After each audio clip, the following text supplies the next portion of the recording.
اگر میں اپنے عقیدے کی بات کروں تو مجھے تو فیصل شاہ جی آج تک ان کے دروازے پہ آ کے مانگنے والے سمجھ ہی نہیں آئے.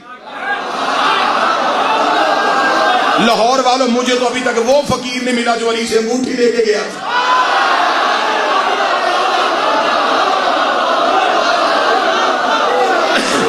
میں تو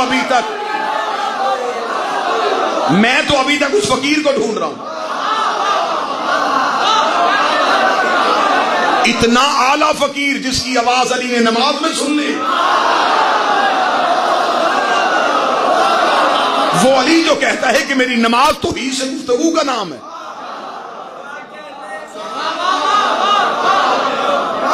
اتنی اچھی آپ نے داد دی ہے تو جملہ آپ کا حق بنتا ہے. علی نے یہ جو انگوٹھی دی تھی یہ صدقے میں دی تھی, زکات میں دی تھی. قرآن کہہ رہا ہے زکات دی ہے. یعنی زکات مرضی سے نہیں دی جاتی. مولا حسین عزت فرمائے زکات میں کیا مرضی چلتی. گرانی صاحب کوئی مجھے کہے زکات دے, میں کو چلیے انگوٹھی لے لا, زکات ہو گئی؟ نہیں. زکات کا تو پورا چیپٹر ہے, نصاب ہے. زکات پوری نصاب کے مطابق دی جاتی. اتنی بھیڑیں ہیں تو اس پہ اتنی, اتنے اونٹ ہے تو اس پہ اتنی, اتنی اجناس ہے تو اس پہ اتنی, اتنا سونا ہے تو اس پہ اتنی, زیورات پہ اتنی, نقدی پہ اتنی. زکات تو نہ مرضی سے گھٹائی جاتی ہے. زکات حساب کر کے دی جاتی ہے.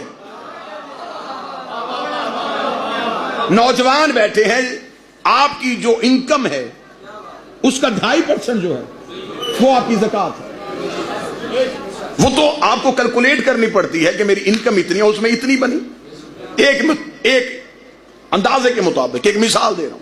زکات بنی 2500 روپیہ, اب 2600 بھی نہیں دے سکتے. فجر کی نماز کی واجب رکعتیں کتنی؟ عشق میں آ کے تیسری پڑھو.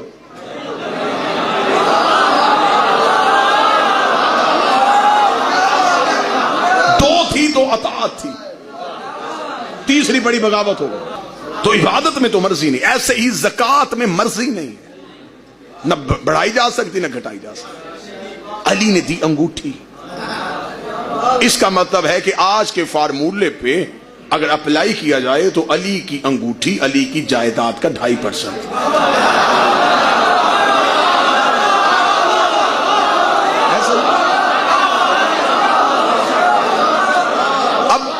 کاغذ پہ تو حساب ہوتا نہیں, اب تو کیلکولیٹر ہے, بلین ٹریلین پہ چلے گئے. حساب ابھی نکل آئے گا. انگوٹھی سے پتا چل جائے گا کہ جائیداد کتنی تھی.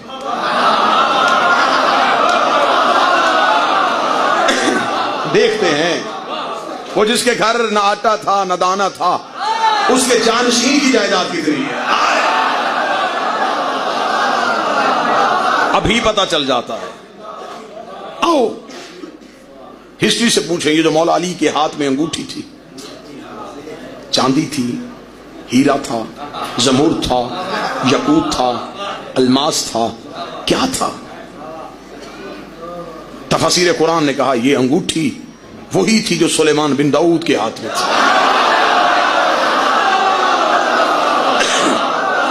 یہ انگشتری سلیمان تھی جو وارث انبیاء کے ہاتھ میں تھی. تاریخ نے مجھے اشارہ کیا, میں فوراً قرآن کی کچہری میں نے کہا اے علی یہ خاموش جا کر, تو بتا سکتا ہے کہ سلیمان کی انگوٹھی کی قیمت کتنی تھی؟ قرآن نے کہا کہ اتنی قیمتی تھی. سلیمان انگوٹھی پہنتا تھا, حکومت شروع ہو جاتی تھی, انگوٹھی اتارتا تھا, حکومت ختم ہو جاتی تھی. سلیمان کی پوری حکومت اللہ نے اس انگوٹھی میں بند کی ہوئی تھی. میں نے قرآن سے کہا تو مجھے بتا, سلیمان شہر کا نبی تھا, موضع کا نبی تھا, قبیلے کا نبی تھا, ضلع کا نبی تھا, ملک کا نبی تھا. تو قرآن نے بتایا کہ سلیمان بن داؤد اتنا بڑا نبی تھا, یہ جنات کو چلنے کا حکم دیتا تھا, ہوا کی اس کتابیں تھی, یہ پرندوں کی بولیاں سمجھتا تھا, کائنات کی تمام مخلوقات اس کے پیچھے پیچھے چلتی تھی, اس کا تخت ہوا میں اڑتا تھا, فرشتے اس کے ساتھ سفر کرتے تھے, جنات اس کے حکم میں چلتے تھے. اتنا بڑا نبی تھا, اور یہ ساری کی ساری حکومت اس کی انگوٹھی میں بند تھی. یہی انگوٹھی علی کے ہاتھ میں آ گئی, علی نے زکات میں لے لی. اور سلیمان کی حکومت جس کی جائیداد کا 2.5% ہو, اس کی اپنی جائیداد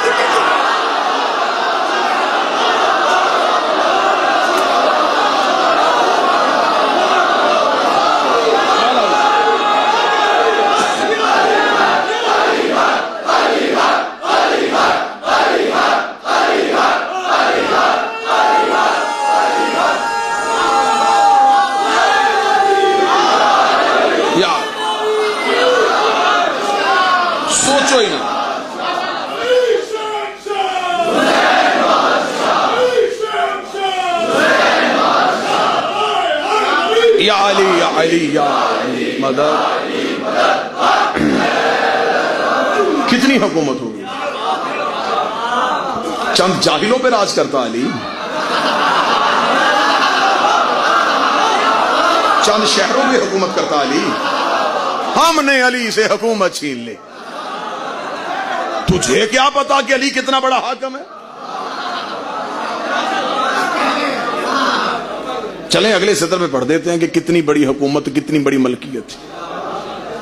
18,000 عالمین ہیں، 18,000 عالمین ہیں. دنیا کی حیثیت اس میں کتنی ہے؟ جتنی زمین پہ ایک سوئی کے ساتھ نشان لگاؤ نا. 18,000 عالم. جا کے کتابیں پڑھیے گا، آج کی سائنس کی جو جدید اصطلاحیں آئی ہیں وہ بھی پڑھیے گا کہ ایک دنیا کی حیثیت کیا ہے. ایک عالم کے اندر 18,000 کائناتیں ہوتی ہیں. ایک کائنات جو ہے اس کے اندر 20,000 کہکشائیں ہوتی ہیں.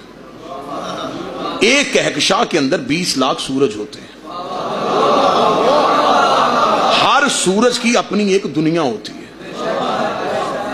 18,000 عالمین، کہکشائیں، کہکشاؤں میں پھر سورج، سورجوں میں پھر ایک دنیا، اس دنیا کے ایک شہر، اس شہر کی کچی مسجد میں 2 رکعت کی الٹی سیدھی نمازیں پڑھانے والا مولوی پوچھتا ہے کہ علی کیا ہے؟ اکاتے اپنی حیثیت ایک